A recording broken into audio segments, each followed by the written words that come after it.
Well, welcome to Cardboard Swords, and today we've got another deck tech. It's not particularly innovative, it's a simple strategy, but it's effective.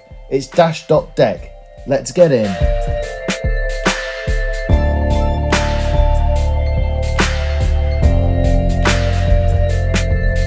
Well, Dash is a mechanologist hero from way back in Arcane Rising, and back then she ruled the classic constructed meta with her control build. And her hero ability is a simple one. You can start the game with a mechanologist item cost 2 or less in the arena. And our item of choice is going to be the Teklo Pounder. It comes in with 3 steam counters, and the first time you boost each turn you remove a steam counter to give the attack +2 power, and when there are no steam counters on it you destroy it. But this gives us 6 power on board for 0 resources from turn 1, and you just can't argue with that rate. In terms of weapons in this deck, we're running 2.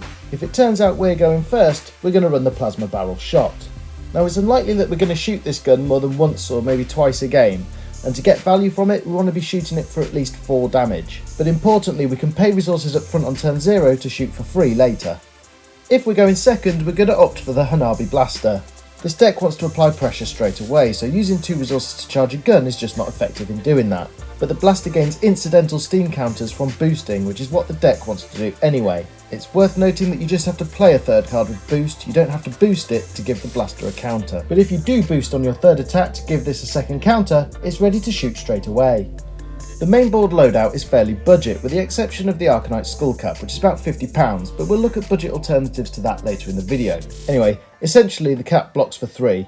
The Vest the First Fist gives you 2 resources on a turn where you need it, Goliath Gauntlet gives you 2 extra power on an attack, and we run the Achilles Accelerator in every matchup for reasons that we'll talk about in a minute. In the sideboard, the Visiotronic Model I gives us Arcane Barrier 2. The Teklo Foundry Heart is definitely not a budget-friendly option. It's used here to give us some more blocking power on board, whilst also providing some extra resources when we need it. Again, budget-friendly options will be at the end of the video. Ironhide Gauntlet also gives us some blocking power on board and comes in for a Benji matchup, and Gambler's Gloves is here for the Kaio matchup, but can also be used when they roll Barkbone Strapping in Rhinar.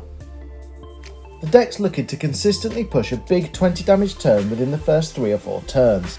To do that, there is a little bit of setup involved, and the quicker we can get a Teklo core on board, the better. We can just play it out at the end of a chain, or we can use Spark of Genius to search for it. If we draw either of these on turn 0, that's perfect. If not, we want to be really aggressive while we get our pieces set up. A setup turn might look like this. We're going to pitch to play a big boosted attack, which will trigger the Pounder, and Throttle in this case will come in for 8. With the go again from the boost, we play Spark of Genius to go and tutor our Teklo core and put it into play. And because we've boosted, we draw off the Spark of Genius.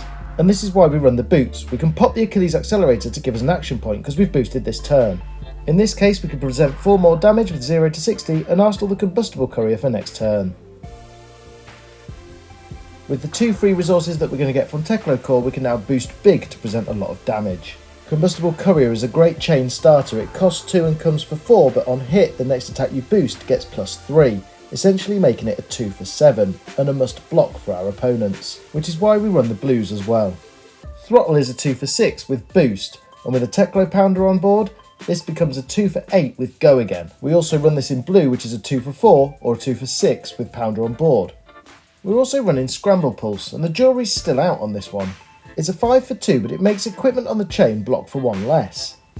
And because we're running every T-bone we can get our hands on, which makes our opponent block with their equipment, this seemed like a good include. The reality is that situation didn't really come up, so this is a bit of a flex slot. We're running all the 0 cost boost cards we can, and that means red, yellow and blue of T-bone. They help us break through our opponent's equipment, they put counters on our blaster, and they help us to get a big maximum velocity turn off, which we'll talk about in a minute. We're playing red, yellow and blue of 0 to 60 because they say 0 in the top right corner, and they say boost on the card. And zipper hits are the next best thing we've got to a 0 cost boost attack. They cost 1, they're about on rate, and they do the job. We want to end our big boosty turns with a way to really push damage on our opponent. Payload comes in for 6 with Dominate. You need to have boosted this combat chain, but Vest of the First Fist won't break the combat chain, and neither will the Achilles Accelerator, meaning that you can shotgun at the end of the chain, pop the Accelerator which is at instant speed, and then come in with a payload for 6 Dominate. They're also really good for getting over the line at the end of a game. Sometimes T-bone into payload with Dominate is just enough to do the job. The most effective way to end our big turn is with Maximum Velocity, which comes in for 10, but you can only play it if you've boosted 3 times that turn. Now you definitely want to be a little bit careful with this card. You don't want to arsenal it in the late game because the chances of you boosting 3 times to get this off are pretty unlikely, meaning it can get stuck there. Also, if you're playing against an opponent that has disruptive effects like Frostbite, this is also going to be really difficult to get off, and you don't mind throwing it away for blocking 3. But when we are able to get this off, presenting 10 more damage at the end of an already pretty big turn, it's usually curtains for our opponent.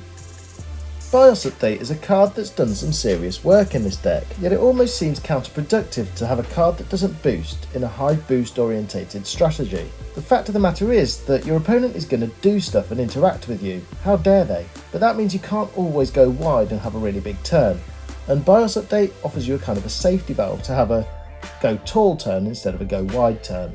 And obviously if you boost into a Teklo core or a Teklo pounder from this, then you've hit the jackpot.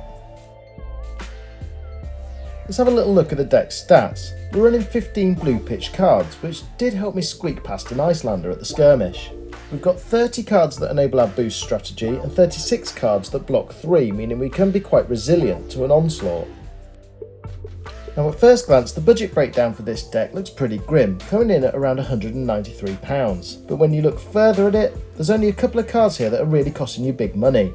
Teklo Foundry Heart is about 95 quid, but it's only in the sideboard and only for certain matchups, so it's a bit niche. The Skullcap is main board, it comes in at £50, which is budget compared to Crown of Providence. And although this is among the best available equipment, it's not the only available equipment. All of the cards in the rest of the deck, including the rest of the equipment, comes in at around 50 quid. Budget alternative headpieces include the Iron Rot Helm, which blocks for 1, the Ironhide Helm, which blocks for 2, but you have to pay a resource for it, or my personal favourite, Hope Merchant's Hood, which can allow you to be super aggressive in digging for that Teklo core on turn 0. Now there isn't really anything that does what Teklo Foundry Heart does, I mean that's why it's so expensive, right? But in our list it's only in the sideboard and mainly for more blocks. Iron Rot Plate and Ironhide Plate both block, they cost pence, which means you can spend your money on something other than cardboard rectangles.